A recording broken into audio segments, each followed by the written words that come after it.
Hi, I'm Blake Moore. Hi, I'm Scott Moore, and today we're talking more sports. Hello, everybody. And today I want to tell you a story. I have loved three players, more than anything for like over 10 years now. All-time favorite player is Vince Carter, and he's no longer in the NBA anymore. He's retired. And then LeBron James and Russell Westbrook. So when I found out Russell Westbrook was going to be traded to the Lakers and was going to be on the same team, I'm like, two of my favorite players ever on the same team. This is a dream come true. Yeah. And then I watched them played. Over the past week, I was like, why are the Lakers so bad? And I know everyone can point out obvious reasons. They're old, the defense, this and this. But it goes beyond that. So I looked at all their stats, like heavy into their stats, and this was what I came away with. The Lakers are a mediocre team that I think could be elevated to greatness if they make some simple changes. Yeah. Because these little changes will have a massive effect on the outcomes of games. You will see as we go through that they have assets that they are not utilizing to their full potential. Because if you look on 2K, last I checked, Dwight Howard was rated a 79 or an 80, and DeAndre Jordan was a 77. And I'm like, well, how can that be if everyone's saying he's a fossil and shouldn't be in the NBA anymore? If we can all agree, NBA 2K is the most accurate NBA game ever, and I think most accurately rates true talent. Yeah. Then it's like, okay, you got a 77 player that you are not playing at all. Why is that? Here's their team stats. This is the stuff they do exceptional. They're top 10 in field goals made, field goals attempted, field goal percentage. Wow, they're shooting great. That's what?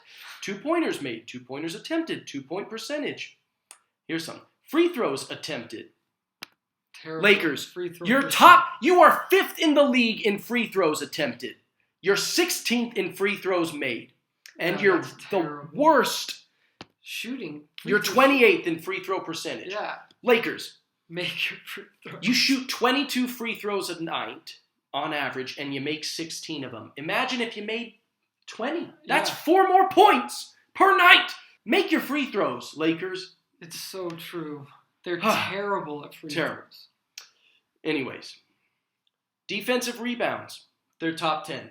Steals, top 10. Blocks, top 10. And points, top 10. They're mediocre in 3-pointers made and attempted and their percentage, but they were never a great 3-point shooting team when they won the championship. They're not trying to be that. They're mediocre in total rebounds and assists. Now, where the Lakers absolutely suck is their free throw percentage, offensive rebounds, turnovers, and personal fouls.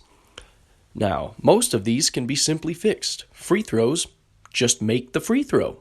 Offensive rebounds, play guys who can get rebounds, i.e. Anthony Davis, DeAndre Jordan, and Dwight Howard. One of those three should be played at all times. Turnovers we'll talk about in a second. And personal fouls, stop doing stupid transition fouls to stop the fast break. Now let's look at the opponents. Okay. What are the opponents doing? So the Lakers are exceptional in blocks and turnovers. The Lakers actually force the opponents to have a lot of turnovers, which makes up for their own turnovers. They're 9th in the league in opponent turnovers. That's good. Teams are mediocre in field goal percentage, 3-point percentage, 2-pointers made, 2-point percentage, free throw percentage, and fouls. So from that, it's like, so they're holding guys. They're not making that many. They're making an average amount of shots. Yeah. But this is where they suck. Is field goals made and field goals attempted. 3-pointers made. 3-pointers attempted. 2-pointers attempted. Free throws made. Free throws attempted. Offensive rebound, defensive rebounds, total rebounds, assists, steals, and points. They are the bottom third of the NBA. Wow. So teams are missing shots and then getting the rebound. Yeah. And then making it. They suck at rebounds. Look, this is the simplest fix. And this is why I said Anthony Davis, Dwight Howard, or DeAndre Jordan needs to be played. Always needs to be. One of those three always needs to be on the court. Is so you can get the rebounds. All right? opponents are getting 11.2 offensive rebounds, Wow. which is 11 more opportunities to score the basket. Yeah, that's You have DeAndre Jordan or Dwight Howard out there, you take that away. exactly. Assuming you can hold teams to 45%, they would score less. Yeah, In games where Dwight Howard gets 5 or more rebounds, he is 9-9. When he gets less, they are 7-12. With DeAndre Jordan, when he gets 5 or more rebounds, they are 10-5. wow, makes sense. Why aren't you playing him? Yeah, DeAndre Jordan. These aren't guys that have to be putting in no, 25 minutes. You can play Dwight and DeAndre for like 10 minutes each and just be like, hey, give your it all. everything. Yeah. Give it everything. You're only playing 10 minutes, and then I'm going to Go sub get you out. rebounds. Just go out Yeah. there, get as many rebounds, and run as fast as you can. Yeah, Get lobs, get rebounds, and that's all they need to do. And I think you would be so much more successful.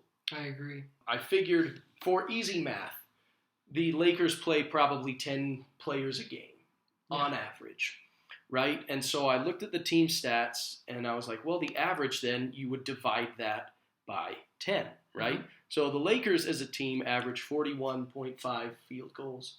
So the average between the 10 players would be 4.2, Yeah, approximately, right? if everyone took the same. If amount of everyone shots. took the same amount of shots. Now they don't. So I went through and I did everyone who was above that and everyone who was below that. If you look at guys who are above, it's LeBron, AD, Russ, Melo, and Monk make more.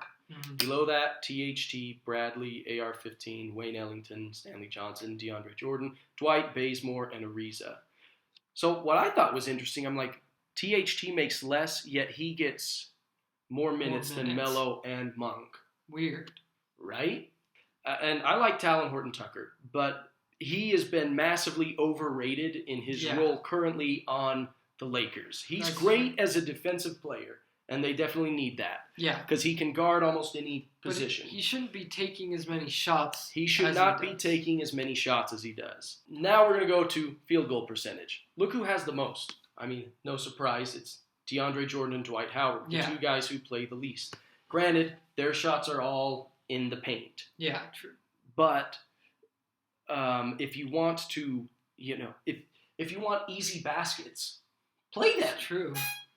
All right. Then look who's next. Stanley Johnson Wow. leads it. Look, here's his actual field goal percentage.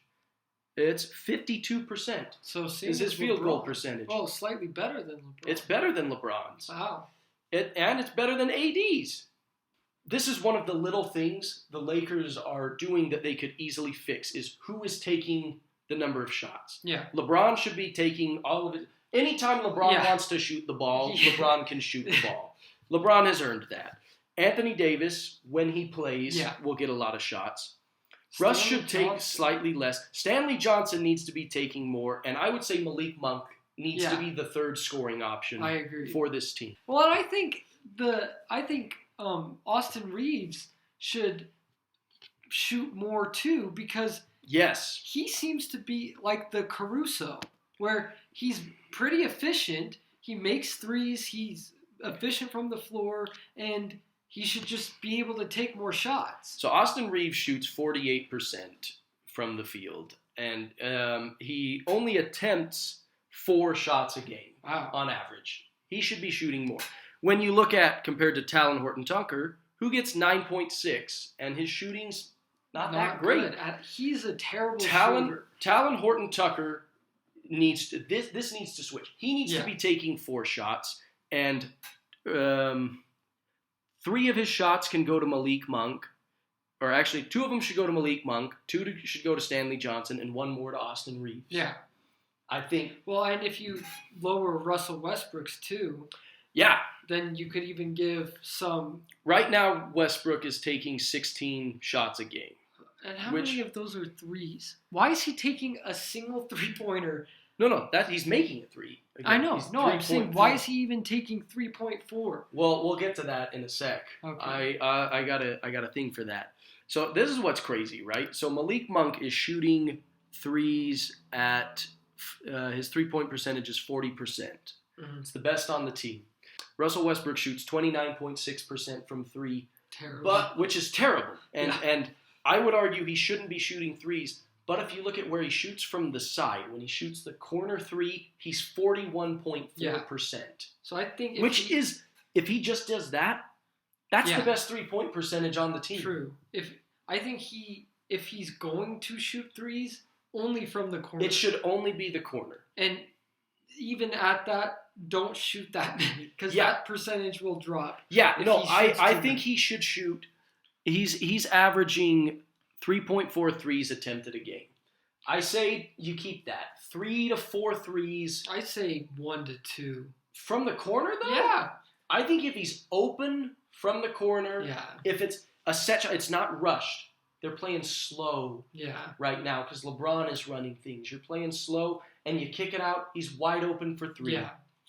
You place Russell Westbrook in that corner. He can choose to either shoot that three if he's feeling it, or he can blow past the guy who's closing out to him. Because guaranteed, LeBron's going to get him an open 3-point shot from that corner. That's true. And if Westbrook chooses to go in, now the defense has to collapse on him. And so someone else, one of the other 3-point shooters, is open. Yeah. And he can kick it out to them, and they can make it. Everyone wants to put him as the fall guy. Yeah. Right? In games where Russell Westbrook scores less than 10 points, they're 2-5. In games when he gets 10 to 19 points, they're 9-9. Games when he gets 20 to 29, they're 11-8. And games where he has 30 or more, they're 1-2. So, frankly, the scoring is kind of, even. Yeah. Right? But if you look at games at his assists, right? Games where Westbrook has less than 4 assists, they're 2-5. Games where he has 5 to 9, they're 13-13. Games where he has 10 or more assists, they're 8-6. Wow. So Westbrook needs to be a facilitator. Yeah. But I think the only problem with that is the fact that his turnovers are so high. So when he is facilitating, he's turning the ball over. Sometimes. But let's go to turnovers now. If you look at guys, so the Lakers get 15 turnovers a game in the league, and 1.5 per play. Westbrook turns it over a lot, but he's ball handler. LeBron turns the ball over a lot, ball handler. AD turns the ball. THT. Oh wow, I didn't know he was that high on there. Yeah, THT gets a lot of turnovers. Misses a lot of shots. Misses a lot of shots, and he turns the ball. Why does he turn the ball over? Because he's handling the ball. Yeah. Here's a simple solution for you.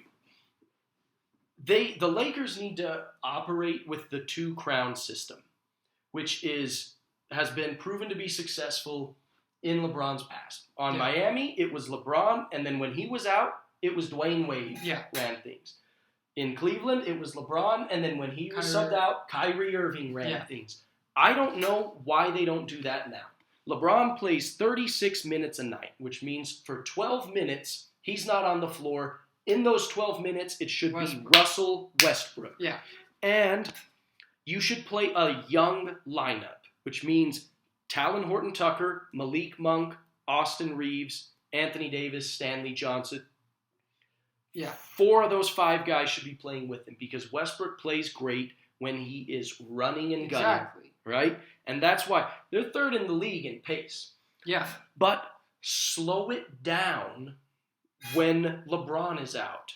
I have a list here. You mean when LeBron's in? Or when LeBron's in. Yeah. When LeBron's on the court. Yeah. Here's a list of LeBron's finals teams and the pace they played. Every year LeBron made the finals and the pace they played at. Notice 18th, 20th, 16th, 23rd, 27th, 25th, 28th, 15th, 26th, 11th. 2020 was the fastest LeBron had ever played, and they won the championship. Right now they're playing 3rd.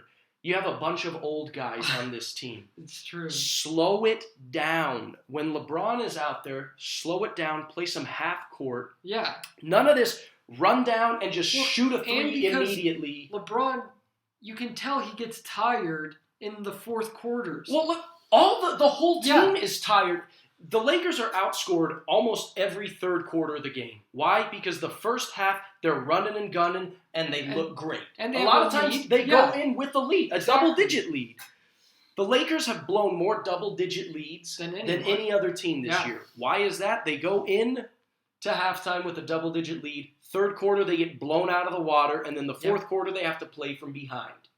Slow it down. Only play fast when it's Westbrook running it, and you play with these young guys who can run fast. See, I think they should obviously start Westbrook, do the starting five, but then take Westbrook out like 3 minutes into the game, and then have LeBron finish it and get Westbrook in with all those young guys. And just run and gun. Exactly. Run and gun and let Westbrook do what he does best. Also, Westbrook needs to be playing with a big man. It's true. Look at the success Russell Westbrook has had in the past. On Oklahoma City, he had Steven Adams, and they were a phenomenal 1-2 combo. Russell Westbrook needs someone who can give him a pick and roll, who can create that separation where he can blow by the defender to get right to the rim or to lob it up to a big man. He did it with Steven Adams on the Thunder. He did it with Clint Capella on the Rockets. And he did it with Daniel Gafford on the Wizards. Yeah. Which is where I think assists goes up. You let Westbrook and LeBron be facilitators. Yeah, don't let Taylor Horton-Tucker handle the ball as much. Well, and look at this, too. When LeBron has 5 to 9 assists, they're 14 and 11. When he has 10 or more, they're 3 and 2. So they win more games when LeBron doesn't have to score every time. Yeah. Look at the scoring for LeBron. His scoring makes no difference. Oh, yeah. Wow. In fact, when he gets 30 points, they lose more often than they win. I guess he has to score above 40. Yeah, they're 1-0 when he has 40 or more points. Anyways, so LeBron's point, I was shocked when I found out that the points he scores doesn't affect winning. Well, actually, if you should, the less he scores, the more they win. Yeah. Well, because the less he scores, that means the team is involved. And the team is doing good. That means the team's actually making shots and he's not having to carry the whole team on his back. Mm-hmm. So we looked at the Lakers team stats. So where they could use improvement is they could turn the ball over less, which could help with Talon Horton-Tucker not being a facilitator. Yeah. That gets rid of his turnovers, and that allows, I think actually it would stay the same. Westbrook would just get his turnovers, but Westbrook would get more assists than Talon Horton-Tucker could get. Yeah, I agree with that. Anyways, these are some of these simple fixes. Is get a rebounder in there. LeBron and Westbrook need to be the facilitators. Only play fast when Westbrook's out there. When LeBron's out there, slow it down. Let your half-court defense get set. Let the half-court offense get set. I think guys play better when they can catch and shoot. It's those simple things I definitely that I think will make a big impact on the Lakers. Well, and I think if they do all those things, they could hit at most the 5th seed. Yeah. But 6th seed is a good goal. And if you finish 6th, I think that's a good season. Because I think even at their best, they were going to finish the 3rd seed anyway. They were never going to beat the Warriors or the Suns in the regular season. That's true. So you finish 6th, and then if you beat the 3rd seed, you have now taken the path of the 3rd seed. Which is going to be the Grizzlies or the Jazz, which I think they can beat in the playoffs. I could say if they could put it together like this, I could totally see them beating them in a 7-game series. And then I could even see them maybe beating the Warriors, assuming the Warriors stay at the 2nd seed. In the play-in. Yeah. Yeah. So, and it's basically the same team. Yeah. And then you would likely face the Suns in the conference finals. And granted, this is a different Suns team now. Yeah. They got more of an edge because they've been to the finals. But the Lakers were dominating that series until Anthony Davis got injured. True. So you never know. Could the Lakers make the finals? Yes, I think they could if they use all their talent on their roster the right way.